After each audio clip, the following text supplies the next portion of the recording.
Bonjour les amis, bonjour à tous. Alors, je vais vous faire une petite vidéo les amis pour une petite rétrospective. Ce que vous pouvez faire, pour prévoir un petit peu vos légumes pour le début de l'automne. D'ici quelques mois, disons novembre, avoir un petit peu de salade, avoir un petit peu de persil. Donc on va faire un petit tour dans le jardin. Voilà, il n'est pas encore trop tard les amis pour commencer à faire quelques semis très importants. Bon et bien les amis, on n'est pas prêt de manger nos derniers haricots verts qui sont semés là-bas. Hein. Là-bas, juste là-bas avec les toiles de jute là. Parce qu'il n'y a pas de chaleur, il n'y a que de l'humidité. Hein. Et on traîne à, je sais pas, 17 degrés l'après-midi. Vraiment, hein. Mais qu'est-ce qu'on va pouvoir, vraiment pour les poireaux, les carottes, c'est impeccable. Hein. Mais pour faire mûrir les tomates, eh ben, dur les amis. La tomate a besoin de chaleur. Alors les amis, je pourrais vous dire que j'ai jamais eu un étang aussi haut cet été. Hein. C'est vraiment un été vraiment pluvieux. Ça va faire au moins 4 ans que l'étang, vraiment on descend quasiment de 1 mètre. Et là on est chargé à 3/4. C'est incroyable. Hein. C'est incroyable comme quoi l'étang se remplit de plus en plus, c'est incroyable. Il pleut tous les jours. Alors les amis, on avance tout droit vers la mi-août, d'ici quelques jours, et nos haricots haram là, hein, bon, on se demande s'ils vont arriver quand même à maturité. Bon là c'est, je pense quand même, hein, mais c'est pas évident. Et là, je crois que pour le semis d'haricots verts, moi je vous dis, c'est plus la peine. Là, nos fameux haricots beurre, sont en fleurs. Là, je pense quand même qu'on devra en manger. Je vous redonne le petit conseil pour les débutants ou ceux qui découvrent ma petite chaîne. Laissez entre chaque ligne au moins 50 cm. Vous ne serez pas embêté pour la récolte. Là, vous voyez, il y aura du passage. Donc, c'est bien de rappeler un petit peu les avantages quand on laisse du passage. Les fleurs, ça se termine tout doucement, mais il y a encore quelques belles cosmos qui se lancent. Voilà, nos radis, alors là, ça leur plaît les radis. Hein. Alors les radis, vous pouvez toujours en semer. C'est coriace, les radis, c'est coriace, c'est costaud. Et ça, vous pouvez y aller jusque fin octobre. Le froid, c'est pas qu'ils soient insensibles, c'est que, à une température de 13, 14, 15 degrés, ça leur va très bien. Alors les radis, vous pouvez en semer. Voilà, on est en lune descendante, mais c'est bon. On commence à retrouver ici dans le nord un contraste. Alors ici, c'est la merveille d'hiver. Regardez, la merveille d'hiver, elle est déjà bien implantée. Et ce qui est très bien, c'est que cette pluie, ça favorise la progression de la salade, voilà, qui grossit millimètre par millimètre. Voilà, il y a un petit peu de limace qui s'empare de quelques beaux petits pieds. Et là, à nouveau, moi je vous invite, on est en lune descendante, donc je vous invite à planter des scaroles maraîchères, pain de sucre. Alors si vous allez en magasin en chercher des plants, vous allez les chercher. C'est le moment de les planter. Voilà, pour avoir fin septembre, début octobre, vos scaroles maraîchères. N'oubliez pas, nous coupons pour ceux qui font des repiquages, on coupe le haut de nos salades. Voilà, les salades, voilà les maraîchères. Voilà les maraîchères, et ce qu'on fait, c'est qu'on coupe le haut, quasiment la moitié, c'est pour une meilleure reprise. Oui, il y en a encore beaucoup. Hein. Donc il va falloir démarrer ça prochainement. On a le temps. Alors j'ai pas mal d'haricots verts aussi. Alors haricots beurre. Voilà, n'oubliez pas qu'il va falloir faire de la graine. Alors, un petit conseil, ceux qui veulent faire des graines d'haricots verts, comment on va faire? Vous les laissez sur pied. Vous mettez un bâton là pour dire à votre famille de ne pas aller les prendre. Vous laissez 2-3 mètres carrés, voilà, et vous les laissez sécher sur pied.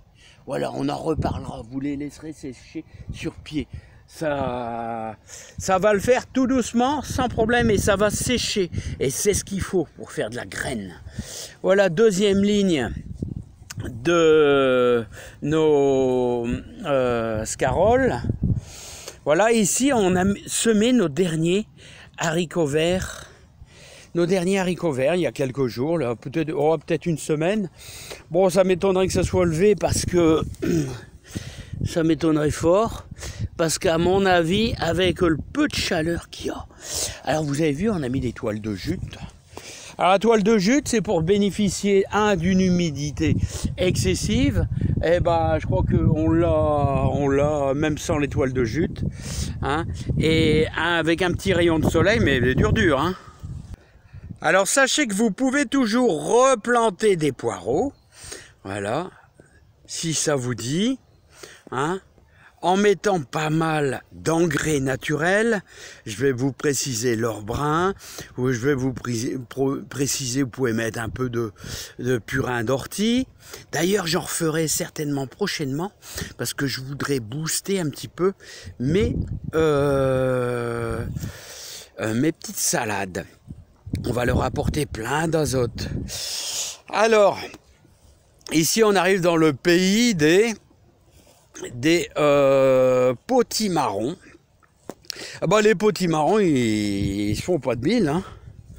Les potimarrons, regardez, ne se font pas de bile. Ça, il y en a pas mal. Par contre, elle, vous voyez, elle, il faut absolument la tirer. Que ce genre de plante, vous voyez, ça va vous faire des sacrées doses de semences.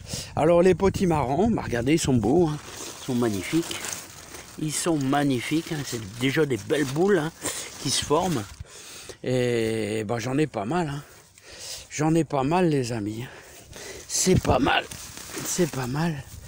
Regardez ça, comment c'est joli. Ouais, c'est pas mal. Les potimarrons. Allez, on repart de l'autre côté, les amis. Alors, je reviens sur une petite parenthèse. N'oubliez pas que les poireaux, on les bute. Autrement dit, on ramène la terre vers le pied. Voilà, avec une petite vinette. Alors, quel est le but? Le but, c'est d'avoir beaucoup de blanc. Vous voyez, vous ramenez votre terre. Vous faites des petites buttes. Vous ramenez ça vers le poireau. Petit rappel, on bute les poireaux. Alors les amis, les carottes, il n'y a rien à faire. Il n'y a rien à faire. N'oubliez pas qu'il faut les séparer quand elles sont trop serrées. D'ailleurs, j'en ai peut-être laissé un petit peu de trop. Je risque d'avoir beaucoup de petites. Là, n'oubliez pas qu'on fait un petit peu de graines. Et là, c'est nos fameuses betteraves rouges. Regardez comment elles sont belles. Les betteraves rouges. Les beaux petits lots, hein. Super beau petit lot de betteraves rouges. Voilà. Alors les oignons qui demandent qu'à sécher. Alors ça c'est de la pain de sucre. Je vous la conseille vraiment, elle résiste vraiment au froid. Voilà, les oignons, pareil des vertus. Il va falloir que je les accroche parce que ils vont pas gramin sécher, hein. Ils vont pas gramin sécher. Ça, ce sont mes fameux oignons de Florence qui sont magnifiques. Vraiment, vraiment magnifiques à manger avec la salade. Voilà. Et j'ai encore des haricots verts à volonté. Là, je vais faire un petit peu de plan. Ils sont bien, bien gros. Et il y a aussi des variétés qu'on appelle cigales. Regardez les variétés cigales. 18 cm. Hein, qui ne filent pas, qui sont d'excellente qualité. Variété cigale. Je vous la conseille vraiment. C'est des haricots verts vraiment bien, bien droits. Hein. Ils sont magnifiques. Voilà. Bah, on arrive du côté des céleris. Céleri qui demande énormément de nourriture.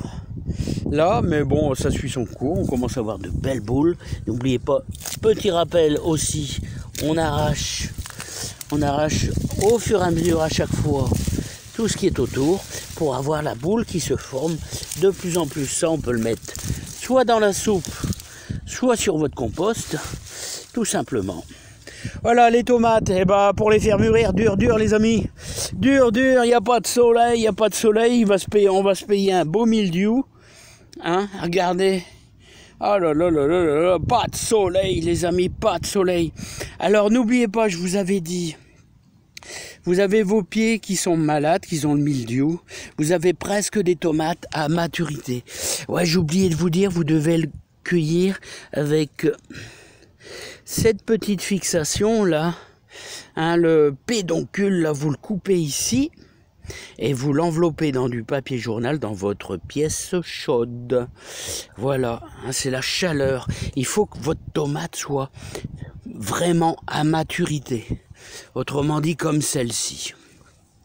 Celle-ci, vous voyez, pas celle-ci, celle-ci. Là qui devient légèrement rouge. Voilà, donc là, si vous avez des pieds un peu malades, alors on va se payer un mildiou. Si ça continue, c'est presque sûr. Hein? Bon, là, bon, on peut pas dire que... Je pense pas, non, c'est le pied qui commence à vieillir un peu. Hein? Mais, bah, dur les amis, hein. Dur pour les faire rougir. On n'arrive pas à les faire rougir, mais c'est terrible ça. On n'arrive pas à les faire rougir. Hein. Il y a point de soleil. Alors toi, je vais t'enlever là. Allez, toi, il faut pas manger la nourriture des céleris. Céleri très gourmand en engrais, je vous l'ai déjà dit les amis. Voilà, bah regardez la grosse paresseuse. La grosse paresseuse, on l'a semée il y a plus d'un mois.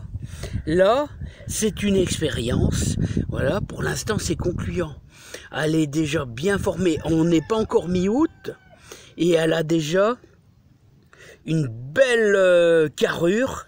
Et on va inciter en faisant un petit purin d'ortie qui va être très riche en azote, qui va être très bon. Vous savez quoi? Alors quand on dit très bon, pour les débutants, quand on dit très riche en azote, c'est qu'on va apporter, on va faire de la feuille. L'azote, ça apporte de la feuille. Donc purin d'ortie, très bon au niveau de l'azote. Donc on va faire de la feuille, beaucoup de feuilles. Voilà, ceux qui n'ont pas encore semé de persil, bah il est temps les amis. Si vous voulez du persil pour l'automne, regardez. On a fait 2 belles lignes. En plus, l'avantage c'est qu'il n'est pas trop serré. Et là, alors là je l'ai arrosé avec un petit peu de caca de pigeon. Et ça va le booster légèrement. Il faut y aller mollo. Il ne faut pas non plus brûler les amis. Bon bah... Ah, regardez, il y a tout ce qu'il faut ici, mon Dieu, tu vas t'arrêter où, toi? Tu vas t'arrêter où? Oh, t'es superbe. Tu es vraiment superbe. Oh, elle est magnifique, hein. N'oubliez pas que j'ai aussi de la courgette jaune. Je vous le fais jamais voir. Regardez de la courgette jaune. Comment elle est belle, la courgette jaune. Voilà. Allez, les amis. Eh ben, les melons, je sais pas s'ils vont arriver à maturité, je crois pas les amis. Hein. Ils sont où les melons? Alors lui, il fait rien du tout. Il fait pas de melon. Il est où mon petit melon? Alors il va falloir que je lui mette une petite brique lui, hein, parce que il va pourrir. Regardez, le petit melon. Et vraiment, c'est une balle de... un petit peu plus gros qu'une balle de tennis. Voilà, parce que ça rentre peut-être pas bien avec l'appareil. Et normalement, je n'ai un deuxième là-bas. Regardez, je n'ai un deuxième là-bas. Ouais, un petit peu plus gros qu'une balle de tennis. Là aussi. Voilà, il n'y a pas un deuxième qui se forme dans le pied. Voilà, bah non, bah. Alors ici, sans soleil les amis. Bon, si on a un beau mois de septembre, on pourrait peut-être manger un petit melon. Ça sera bien les amis, ça sera bien. Bon, allez, c'est pas tout ça. Bah, on a encore de la tomate ici. Alors c'est de l'andine cornue. On pourra peut-être en manger quelques-unes d'andine cornue. Alors ça c'est le pied qui était malade, vous vous rappelez, hein? Ah bah regarde, c'est décroché. Eh ben, il faudra que je la prenne. Ça va, elle est quasiment à maturité. Regardez. Ouais, bah ça sent la fin. Hein. Alors on avait coupé le haut parce que c'était malade dans le haut. Puis je me suis dit, tiens, je vais garder le bas. Et bah ça va à peu près. Hein. Les fameuses andines cornues. Bah dur les amis, hein. Alors allez, on va aller dans la serre. Dans la serre, il commence à y avoir du vent, hein. Bah dans la serre c'est formidable, ça va. Les tomates sont en super forme. Là je les arrose toujours une fois par semaine avec le caca de pigeon. Une fois par semaine, pas plus, hein. Voilà, après vous avez trop, ça va être un peu trop riche, hein. Autrement, tous les 3 jours, un petit peu d'eau. Voilà mon petit bouquet d'eau, tout simplement, hein. Mais toujours régulier. N'oubliez pas, pour éviter d'avoir des tomates avec le cul noir, là, hein, il faut des arrosages, pas beaucoup, mais réguliers. C'est important, hein. Bon, bah ça va, regardez les beaux concombres. Comment ils sont beaux. Je vais essayer de vous faire voir, regardez comment ils sont beaux. Ils sont magnifiques ces concombres. Super magnifiques. Moi, tout ce que je peux vous conseiller, les amis, si vous avez une serre et si vous avez une peur bleue, un peu comme moi, des maladies, bah, il faut effeuiller. Vous vous rappelez, je vous l'ai dit, effeuiller. Effeuiller, c'est-à-dire, vous enlevez les 3/4 des feuilles, vous laissez au moins 1/4 minimum, et il faut effeuiller. Voilà. Et c'est important. Si vous avez trop de feuilles, ça respire pas. Alors vous voyez ici, il y a de l'air, Voilà, ça ventile bien, c'est important. Pour éviter le mildiou, c'est simple. Il faut pas trop d'humidité, un petit peu arrosé au pied, on dégage bien les feuilles du bas, qu'il y ait une bonne circulation d'air, et effeuiller. Et ben si vous faites ces 3 trucs-là, vous avez peut-être de la chance d'échapper. Après, l'air est humide déjà. Bon. Donc les amis, on fait de son mieux. Le mildiou, il arrive ici, bah tant pis, hein, les amis, hein, tant pis, on mangera le peu de tomates qu'il y a. Hein. C'est pas un drame, les amis, c'est pas un drame. L'essentiel, il y a plein d'autres légumes, hein, les poireaux, les carottes, tout ça, c'est aussi un délice dans le jardin. Allez, moi je vous laisse, je vous dis à bientôt. Portez-vous bien, j'ai fait le tour. Hein, on va arracher quelques petits trucs. Et moi je vais passer à autre chose, les amis. Oh, il y a de la tomate. Hein. Oh, regardez là. Comment c'est magnifique, hein. Oh là là, qu'est-ce qu'elles sont belles, hein. Elles sont vraiment super belles, hein. Ouais, j'espère que ça va pas casser, hein. Ah, oh, j'espère que ça va pas casser. Parce que regardez, hein. On dirait un gros cœur de je sais pas quoi. Allez, ils sont vraiment magnifiques, hein. Ah, cette année, j'ai réussi super bien, hein. Allez, les amis. Et ça y est, vous entendez? Il pleut. Pour pas changer. À bientôt les amis. Allez, c'est le nord. À bientôt.